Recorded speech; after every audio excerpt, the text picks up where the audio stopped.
Hey friends, welcome to our final episode of the Patch Tennis series featuring the Arturia Minifreak and the ASM Hydrasynth. This is Game 1, Shot 8. Let's do this.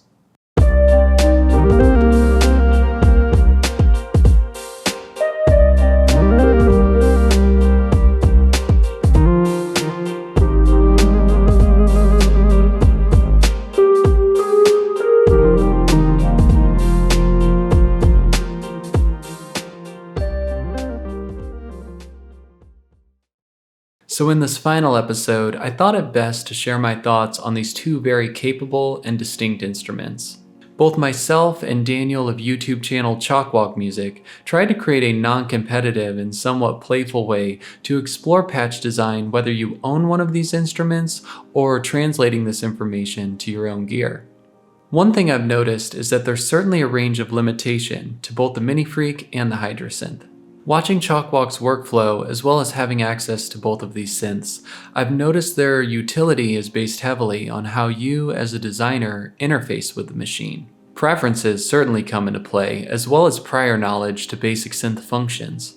For example, my first synth was actually a soft synth. I was using Omnisphere for years before I decided to buy a hardware synth, and that seems to be common for most home recording artists. The preset patches on Omnisphere were unbelievable, but I was struggling to gain an understanding of those core synth fundamentals. The countless hours I spent reading on signal flow and watching synth history documentaries were quickly overshadowed in comparison to the tactile and experiential learning of a hardware synth in hand. My first hardware synth was the Novation Peak. It has such a twist and learn front panel, as well as a great visual representation of signal flow. I had the feeling it was going to suit my goals for owning a piece of hardware gear. Suffice to say that your choice of hardware will certainly be influenced by a variety of factors that may not always be to gain a deeper knowledge of sound design. I've resolved to a less is more approach. With the more constraints I have, the more creative I can get with a limitation of variables. Like many others, my love for the Minifreak started out with the Microfreak. With the Microfreak, I could get an interesting sound quickly and spend more time in the production of full tracks and less time in the void of endless tweaking. But that's not to say there isn't merit to diving deep. If that's your thing, then I would recommend the Hydrasynth. It has an expansive range of envelopes, LFOs, and the unique mutant section, which can really take a patch to the next level. Not to mention, it has a great visual representation of signal flow.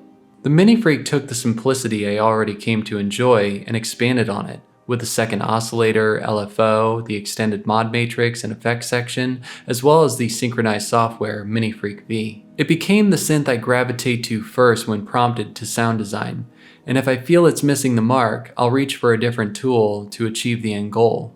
So if you're at a crossroad and looking to invest in a different piece of gear, you may want to stop and ask yourself first, what is it that attracts you to this gear, and how is this potentially going to add or subtract value to your experience? Ultimately, the Minifreak and the Hydrasynth prove useful to both new and seasoned sound designers, and it's been great showing off a small glimpse of what the Minifreak's potential is and the enjoyment I get when designing sounds on it.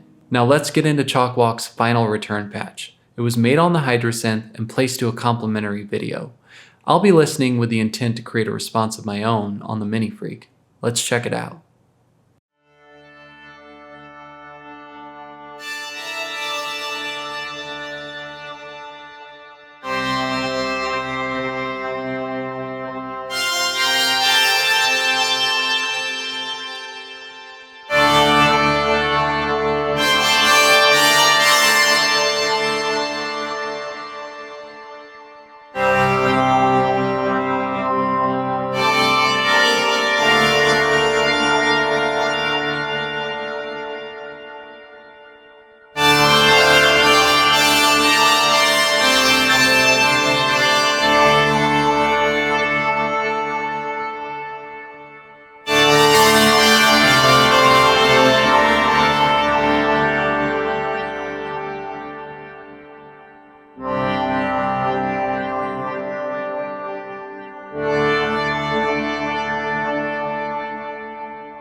Okay, cool. So another fantastic patch from Chalkwalk. There's a few items of interest I want to mention. First off, the timbre of the oscillator sounded like an amalgamation of brass, strings, and organ, at least to my ears, so there was no solid distinction of category. So I think I'll need to consider a base layer of sorts and build from this to broaden its sonic reference. Second is that I heard a shimmery top end and balanced lows, so I'd like to form a patch that can be utilized across the keypad. And finally, I noticed that there was a strong phasing effect with cascading delay and perhaps some reverb, so I will try and incorporate lushness into the patch as well. I'm starting out now with a blank patch. And we're going to start with oscillator 1, and the first thing that came to mind was maybe trying out a carpless strong oscillator, and so that is going to be right here. That does recreate somewhat of a, well, a string section. So what we're going to see here is that we have a wave, timbre, and shape knob corresponding to bow, position, and decay. So let me kind of show you what those do.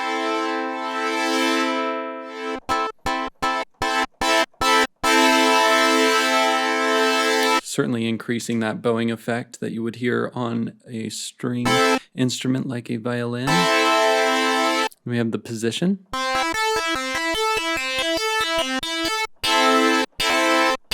That's going to give us a really bright attack, the higher up the positioning.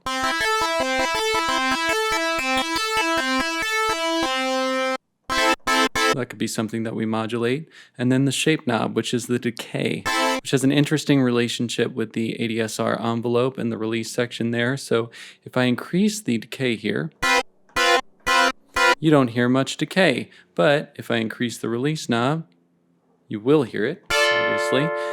If I decrease the decay knob, you can no longer hear it. So there is that relationship there that we have to be mindful of.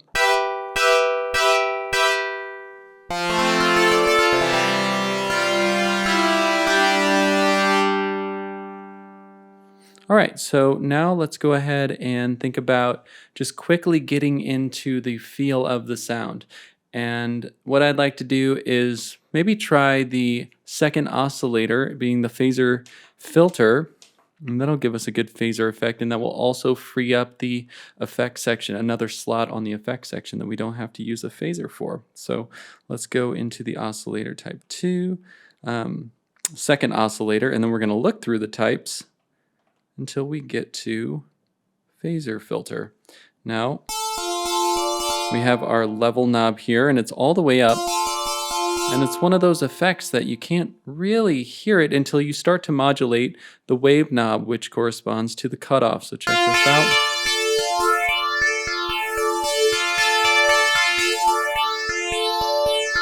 So what I'm going to do here is just go ahead, we'll use LFO1 perhaps, and hold assign 1, move the wave knob that corresponds to wave knob on the second oscillator. So you want to make sure that that is selected there. And yeah, we've assigned the wave knob to assign 1. We're going to go ahead and add the LFO1 depth to just, I kind of like to add more than I think I need and then back down. So already we're starting to get that kind of timbre that was found in the return patch. So let's go ahead and move over to the effects section. So to quickly jump in, we can try to maybe modulate even further with some chorus, but I'm going to hop to effect slot 2 and just jump right into the delay. I already know I kind of want a rich amount of delay. It's just more so what type, of delay. So this is just the standard.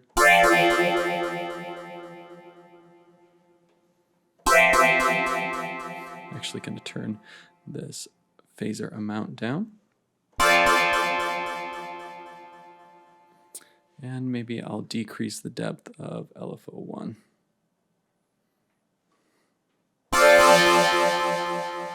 Okay. So now what I'll do is hold shift, and we're going to change the delay type. We have digital, stereo, ping pong. I do like filtered, but we also have to keep in mind that the patch was pretty bright, and so to maintain that brightness, maybe I'll just try a ping pong and see if that sounds good.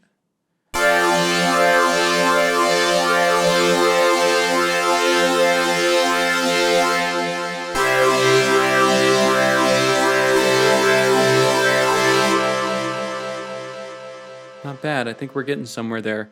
So potentially, now we can try to modulate the filter with the envelope. So just to kind of see how that sounds. Decrease the sustain so we can really tell what that envelope's doing. Reduce the cutoff. Longer decay.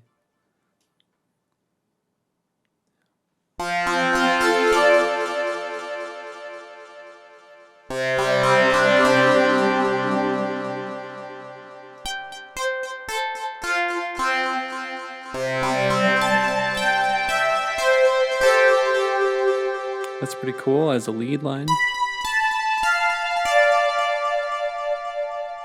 Yeah, I can see that. I always kind of like that woozy sound, so I want to maybe also modulate the pitch using LFO1. So let's go ahead into pitch, LFO1, just add a bit of modulation there.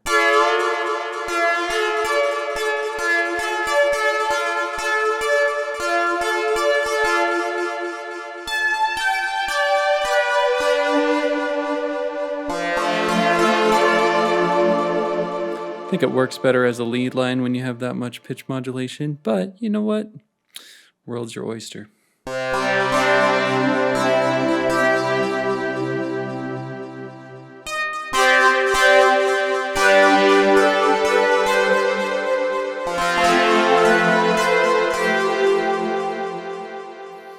And now we're just going to go into the reverb section.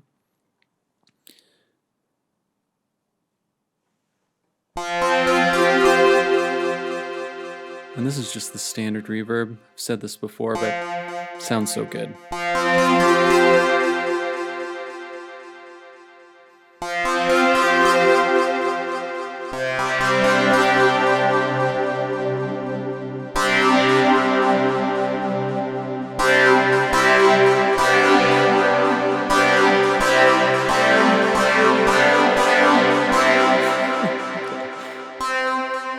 Don't strike me.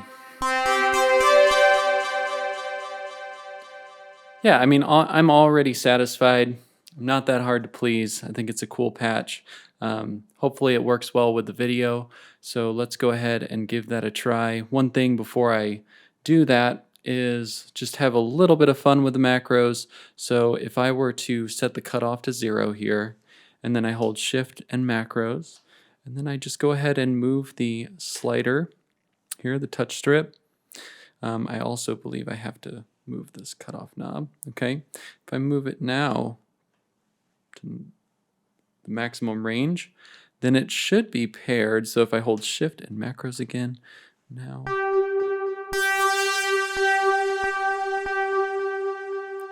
we have a bit more flexibility in the tone of the sound. So if you're playing a track live, then you can maybe have a verse section or something like that, especially if you're playing kind of a structured track that has, traditional kind of verse, chorus. You can open that up for a chorus or a bridge. So that's kind of cool. And then back to more of a pad sound. You'll get more of that effect if I reduce the envelope that's sending the cutoff to the envelope there.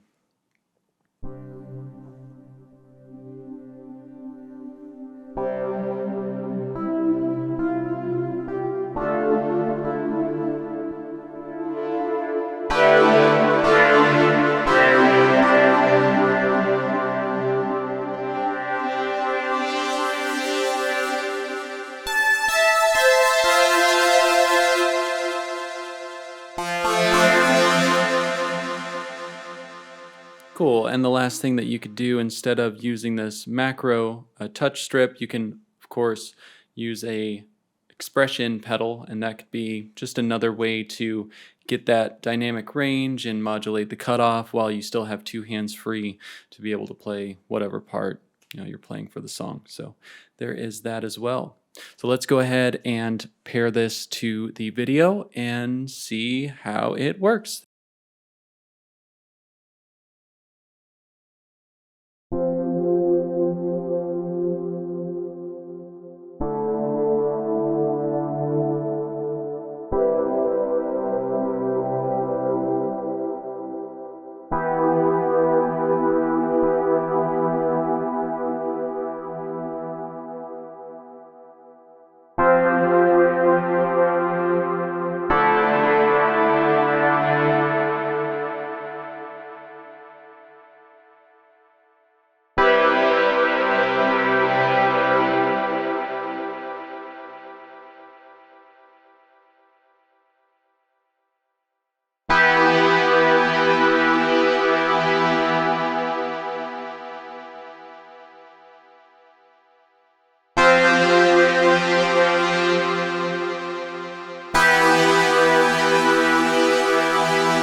I want to thank you all again for watching. This series has been a blast, and I want to give a huge shout out to Daniel of Chalkwalk Music, not only for being a great collaborator, but also an immense help in my own sound design. So do yourself a favor and check his content out. If you want to stay tuned, please like, subscribe, as well as let me know what you want to see next. Keep on designing, and I'll catch you in the next one. Peace.